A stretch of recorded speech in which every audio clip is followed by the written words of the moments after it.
Yeah, I think maybe everybody knew each other.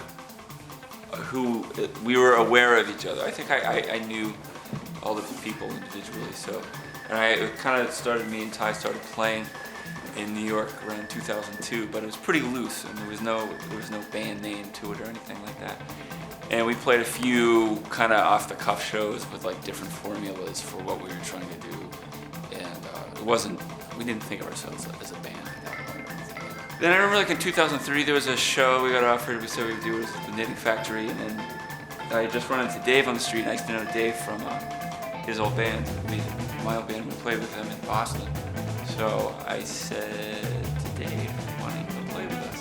So we did a 3-piece, no drums, and so it seemed like the final missing piece was a drummer, and that's when I ran into John on the street. And I knew John from when he was in his old band, and I was in my old band, and we used to play together.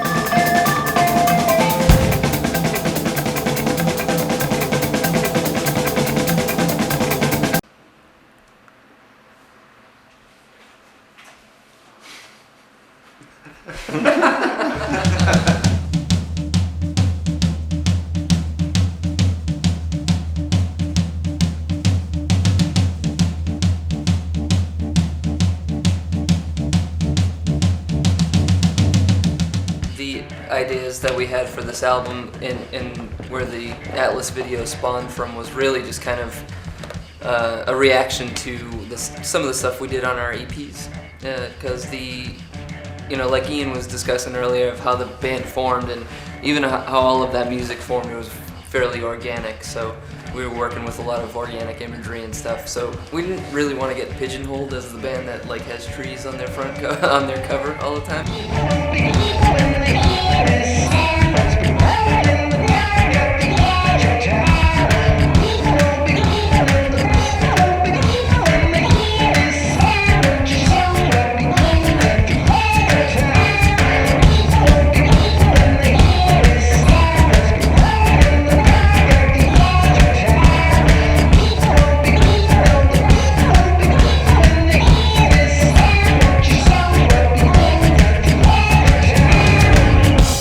Originally, it was like we were reacting to not having this organic imagery anymore, and like taking the idea a little bit further, we created this room that's made of two-way mirrors. It was a completely mechanical environment, void of all organic elements, and it was just to create these like long hallways of repetitive imagery that would kind of be matching like I said, like matching some of the audio elements that we have in our music. So the Atlas video spawned from like the idea of creating this album cover, putting all of the tools that we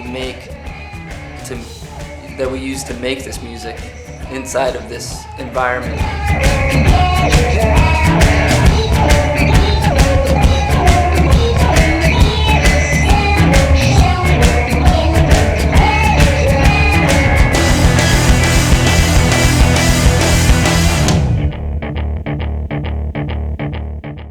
No, you go. No, I'm not saying to be rude to each other and like the second you have a thought pop in your head. Yeah, try. What I think I'm really trying to...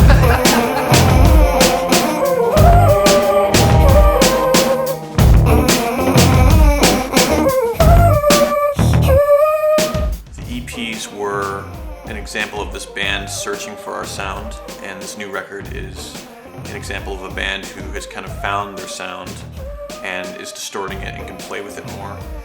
Hence, we're more relaxed as a band because we know each other better, but also because we're more comfortable with the unified sound, so we can play with it, distort it, add to it, deconstruct it, and add new things in it as lyrical vocals.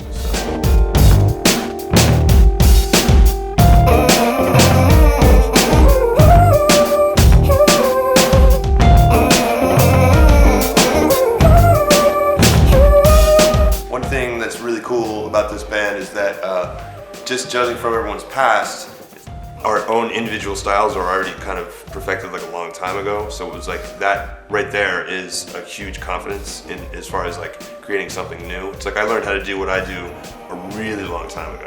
I'm sure Ian did as well, and Ty and Dave. So it's like, it's not like we're just learning to play our instruments while we're writing new songs. So it's like taking 4 veteran players, sort of, like, at least stylistically.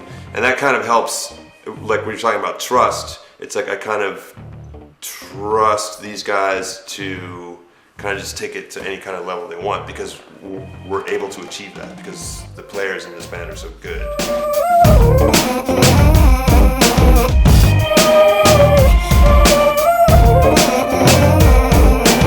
1, 2, 1, 2, bam, go.